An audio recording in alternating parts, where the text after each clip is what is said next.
Hey guys, it's Laura and my husband Greg. So we just did this whole 20-minute talk thinking that we were making a video, and guess what? I didn't hit record. So anyway, so we're gonna try this again. Which is good for me because I don't like doing these on the fly, so it gave me a chance to practice. Yeah, so it's probably a good thing because in the last video I thought we were recording, I couldn't get nothing out of him. So hopefully this time we can.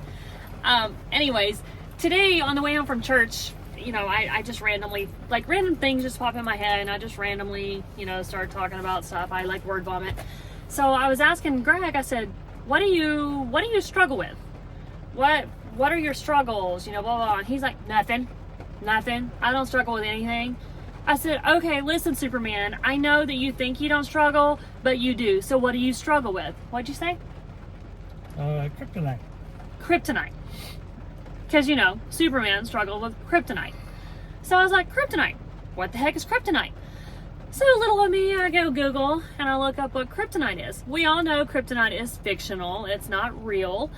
But the fictional definition of kryptonite is something that can harm or weaken someone or something else. So then my mind really gets to turning. I'm like, okay. So we call him Superman in our family. And so you're struggling with kryptonite.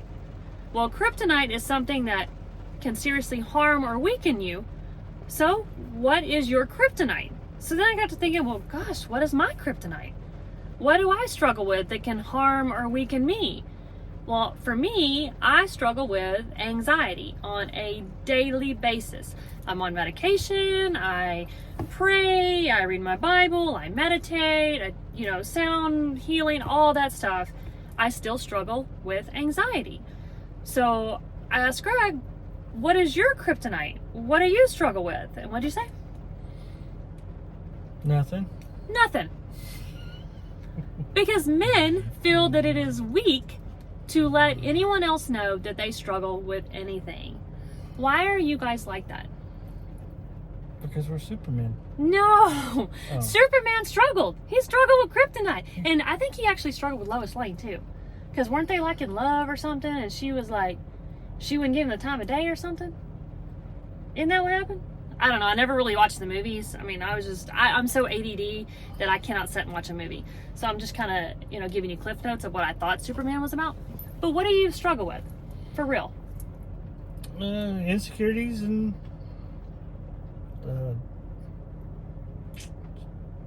yeah. Insecurities? About? Anything. All kinds of things. Depends on what's going on. So like your relationships, yourself, your self-esteem.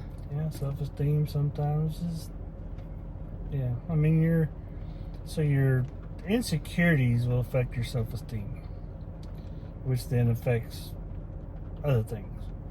Right. So, like, if you are insecure, so say you try to do something and it doesn't come through, then you start questioning yourself. Are you Are you good enough? Are you good enough? Just all these insecurity stuff just pop in.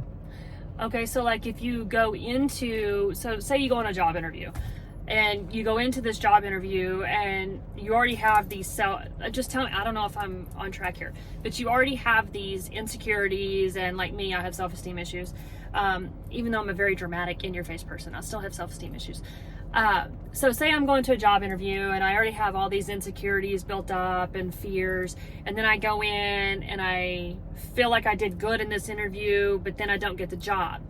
Then all those insecurities come back and they're dumped all over me, and so then they affect my self-esteem. Is that kind of what you're saying? Mm-hmm. And then you start questioning yourself like, oh my gosh, am I not good enough? Am I ever going to be good enough? And am I ever going to get a job? Blah, blah, blah. So things like that. Mm-hmm.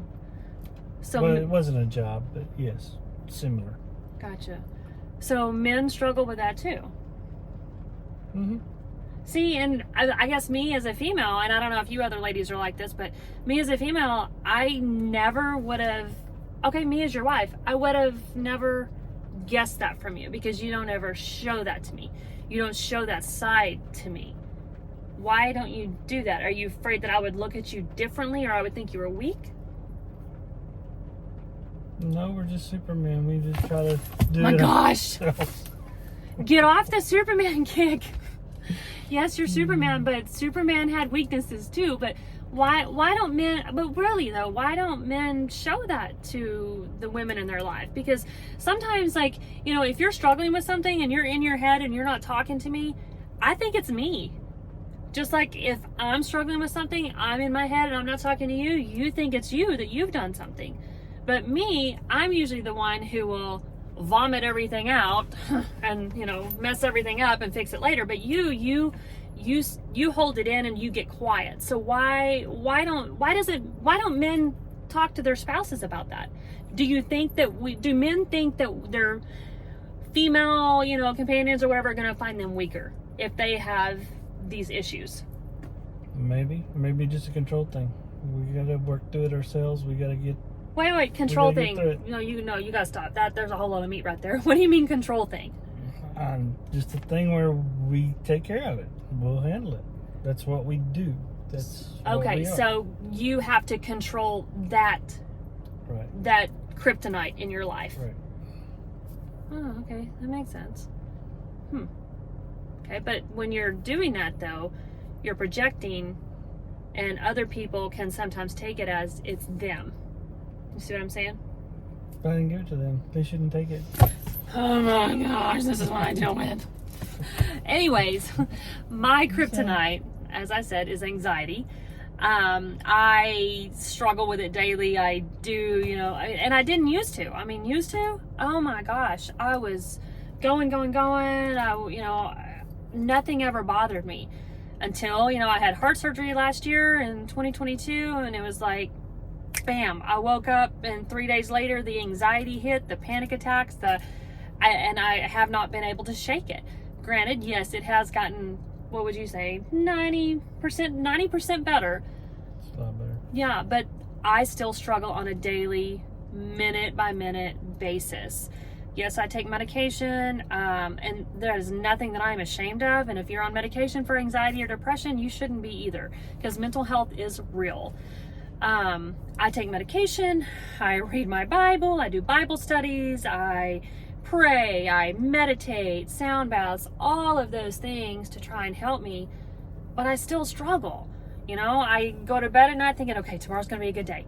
So then I wake up the next morning and I'm like, you know, testing myself. I'm like, okay, let's do a scan. Am I feeling anxious? Is my heart racing? Am I feeling this way? Am I feeling that way? And if I feel good and I get out of bed, and then a little bit later it's like, there it is, there's the anxiety, you know. And I've gotten to where I've taken ownership of it, like my anxiety. That's my anxiety. Oh, I'm struggling with my anxiety today, you know. So that is my kryptonite. And a lot of times, you know, when I'm anxious or, you know, feeling a certain way, I'm sure that it does project out onto you guys, and you guys think you've done something wrong, and, you know, and that's why I'm feeling this way. You know, would you agree? So how do we work through the kryptonites in our life? Like, how do we overcome those? A lot of prayer. That's what I use. Yeah. And do you find that it helps you? It does. If I open myself up to let it out instead of closing up. So can you elaborate on that? No, I don't know how to explain it. Okay, how I take that is, I should have been a psychiatrist, should have been a counselor. Anyways, how I take that is, attorney. Yeah, we have this running joke because, like, I have a horrible memory nowadays. I don't know why, but anyways, but I can remember stuff from 10 years ago that he said at the exact time, the exact moment, and I will call him on it if he changes the conversation just even a little bit. Anyways, so I think where were we? You said, I said, how do we overcome that? And you said lots of prayer. Okay, so sometimes I think I'm gonna speak on your behalf. I'm gonna talk for him. When he gets mad, he closes up. He doesn't talk to anybody. He ignores me. He ignores everybody. But he also sometimes it seems like maybe he's mad at God. Not really mad at God, but he's just not. Okay, so like in church, he will worship, he raises his hands, he does all this, but when he's in a funk like that, he doesn't. He won't, like, he'll close his eyes and he'll sing, he'll do this thing, but he won't like raise his hands and stuff like normal. So I take it as, okay, he's going through something, he's struggling, but he's also kind of questioning, you know, God as to, well, why'd you let this happen? You know, almost mad at God. Is that how it is? No, I don't get mad at God. Well, there have been times when I have, but no, I don't know. I just get reserved. I get reclusive. I close up in my little box, and I have to work through it myself, and it's just, you know. But usually I have to include God, or else it just grows and grows. But and that's probably a good thing that you do close off and you do work through it yourself, because I am the opposite. And so we are literally oil and water. I would say water and fire, because I'm the fire, he's the water. When I get mad, everybody knows I'm mad. I mean, I come through like a tornado. I say whatever is on my mind. There's no filter. And then 2 minutes later, I'm like, I'm over it. Why aren't you guys over it? And he's like, you just came through and destroyed all of us with your words, and you expect us to just be okay? I'm like, yeah, I am. Why aren't you guys? So it's probably a good thing that we're like that, and where you kind of, you know, go off by yourself and you close down to work through things. Because, if we were both like me, I don't know how this would work 3 years later. it wouldn't. But anyways, can't have two of them. No. But anyways, so I think basically the kryptonite in your life is whatever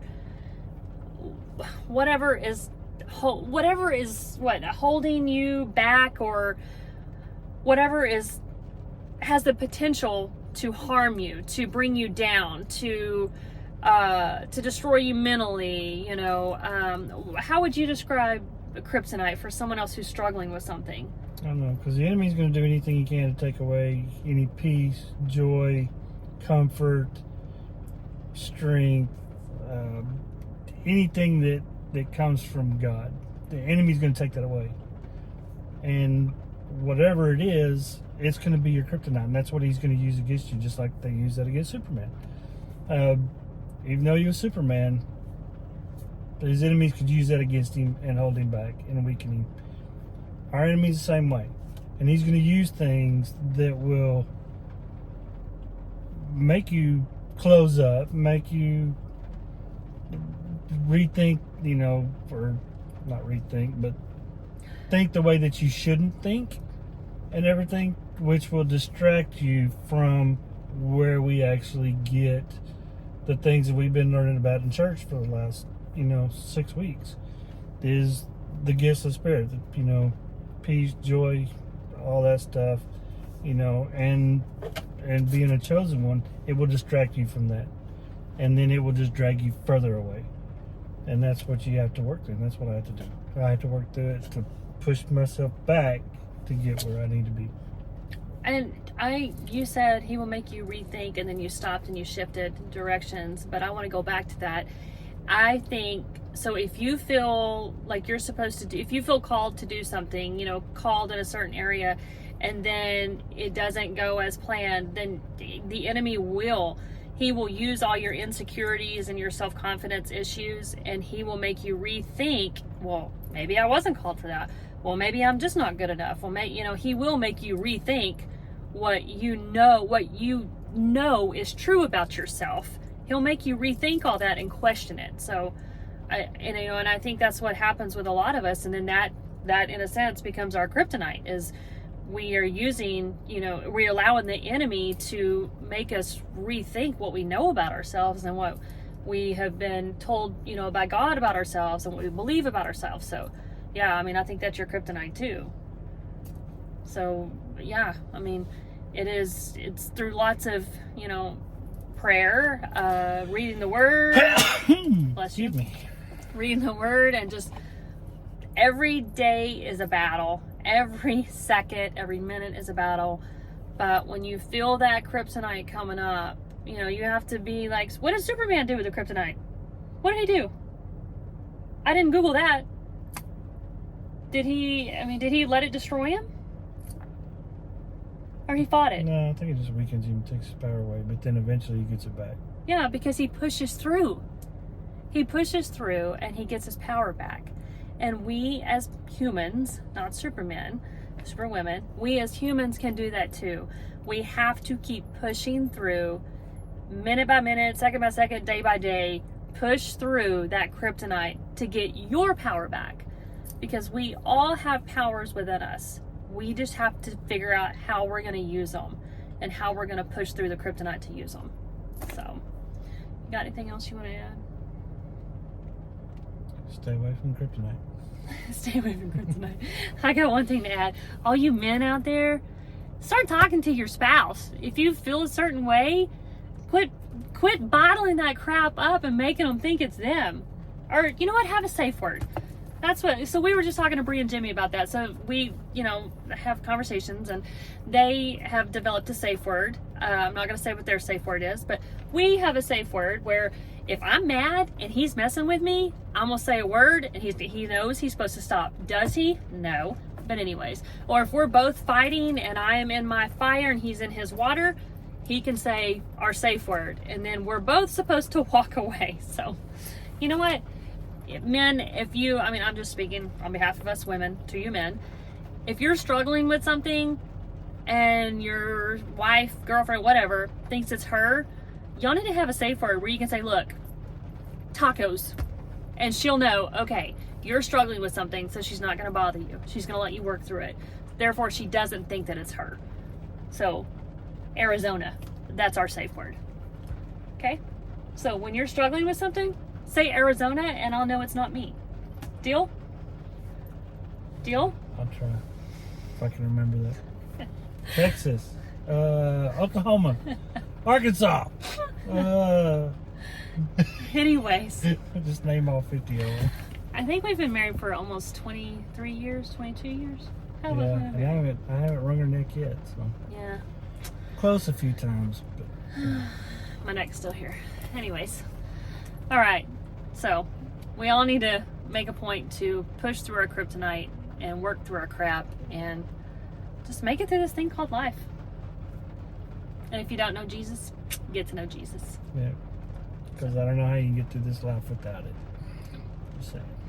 So, y'all have a good day and we will see you next time. See ya. Bye.